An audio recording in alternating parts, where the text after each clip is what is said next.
everybody. How's it going? Hello. I recognize half of you, that's great.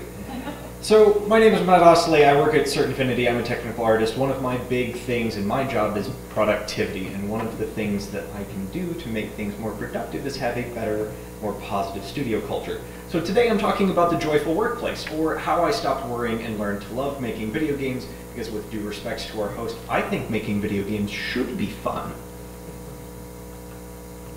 So for reference, I've worked on these games. Some of them have been very fun, some of them have been very crazy. Currently I work here, and one of the goals of Certain Affinity is to be the best place to work in the games industry. And today I'm here to talk about this. It's not animating. We know what that's about. Somebody's doing that over there. So I'm here to talk about joy and why it matters in the workplace and why a joyful workplace matters. Going back to the IGDA study that has been referenced at least twice now by Mr. Jennings and Mr. Henderson, 41% of the people working in the game industry do it because they want to make a living doing what they enjoy, 40% because they want to share their passion for games with the world. These are very important statistics because what it says to me is that on the whole, we make video games because we want to. We don't make video games because we have to. How many of you in this room are making video games for the paycheck? And only the paycheck? Yes, I'm so glad that worked. So, in fact, in that survey, 11% of respondents said it was a day job amongst other ambitions, and only 2% said it was just a job. And those are the people that cared enough to respond to the survey. These are very interesting statistics to me because, again, we want to make video games. And in fact, one of the other statistics in that survey, 50% of the respondents said that their career in video games was a large part of their lives. And that says to me that we put a lot of ourselves into this because it is a creative profession. We are creatives, and we care a lot about this. So what do you get out of a joyful workplace? Well, when people are happier, they're less stressed. When they're less stressed, they're less sick. When they're less sick, they're out less, and they're more productive. And you end up with better employee retention, which is great for productivity. Again, something I like. Because when teams stay together, they work better together. And we as an industry struggle with things like quality of life. We struggle with retention, both at a single studio and in the industry as a whole.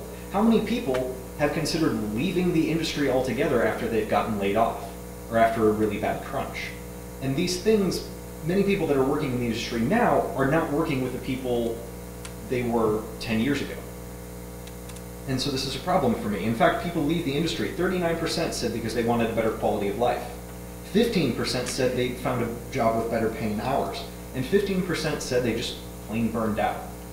So when you have a more joyful workplace, you don't have to worry about those problems. You end up having more productive team members. You make games better, not necessarily make better games. So where do you start? Well, the first thing you can do is find things that are strong contributors to burnout and stress and minimize them. And I'm going to talk about these very briefly because some very smart people have written a lot of very smart things about how to combat them. I'm not those people, so I'm just going to cover them briefly. So the first one, if you've never seen this graph before, this is the law of diminishing returns, which basically states that the more time, money, and energy you put into something, the less you get out of that time, money, and energy. So in a game industry example, say I work 40 hours a week. I put 40 hours in. That's great. But say I work 60 hours because we're in light crunch. Well, those 20 extra hours were maybe only worth 10 of the first 40 hours. So I spent 20 hours worth of money on somebody that only gave me 10, which is no good as a studio head. But then say I work 80 hours. Well, those extra 20 hours are worth negative 10 of the first 40 hours because I have to go back and fix all the mistakes I made when I was tired, hungry, and sleepy, and angry. So now I've worked 80 hours and only gotten 40 hours worth of work out of it. And that's no good. Crunch is bad.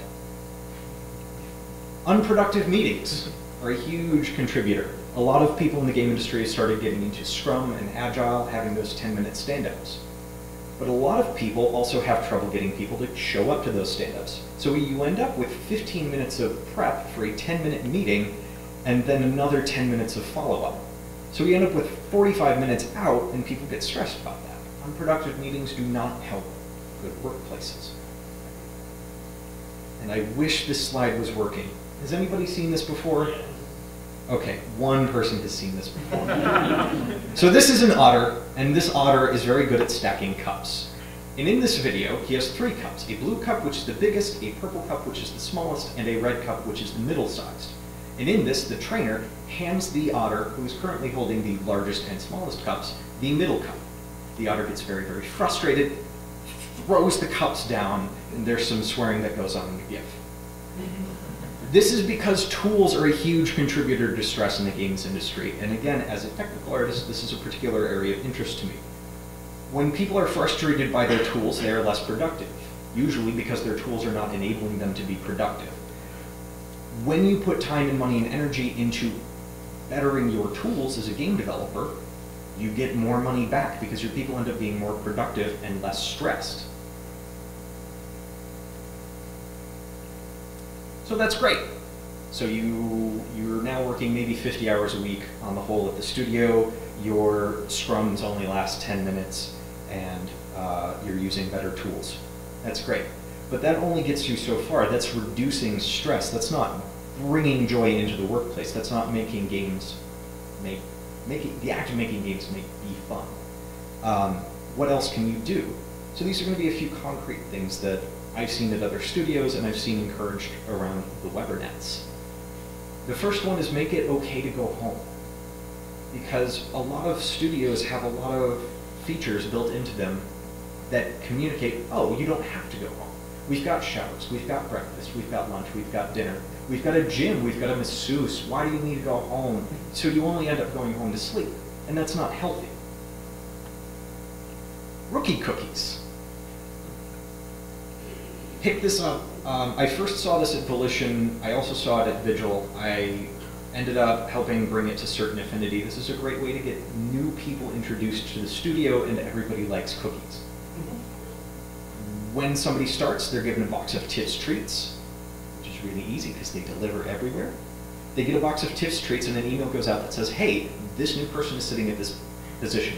You go over there, you introduce yourself, you get a cookie. Everybody wins. One of the other things you can do is to recognize your employee's achievement. Because a name and a credit for 2 to 3 years worth of blood, sweat, and tears maybe doesn't make somebody feel entirely appreciated. Launch parties are a very excellent way to recognize somebody's achievement. You spent 2 years making this video game. You invested 2 years of your blood, sweat, and tears into this. The least I can do is buy you a beer. The other thing we found to work at Certain Affinity is team building exercises. And by that I don't mean like, let's go to main event and have a team building thing, which was still fun, don't get me wrong. But one of the things that we do at Certain Affinity is we find the things that everybody at the studio likes to do and we get them to do it together. So we're a very food and drink oriented studio. We have a bunch of people that homebrew, we have a bunch of people that cook, and so we have cook-offs. This one was from our salsa cook-off. We get people together at the studio doing things that they like to do together. And it's great because we end up meeting more people, we end up socializing together, and we are more cohesive as a team. At Vigil, we were a very art-focused studio, and we had that gallery opening. We got all of the artists together, put their art in a gallery, and that was great because we got to know each other better. And we're also involved in the community. We do blood drives, we do color runs, we do Big Brother, Big Sister. We as employees and individual contributors take pride in our studio because we're involved in the community. And the other thing you can do is highlight game-related social events around Austin.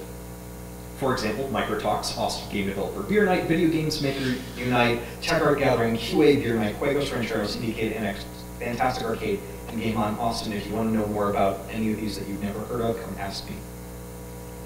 But you don't run the studio, and I get that. Most of us here are individual contributors. We're not studio heads. We can't all be studio heads. So what can you do? Well, some of the things that I've talked about so far you can do yourself.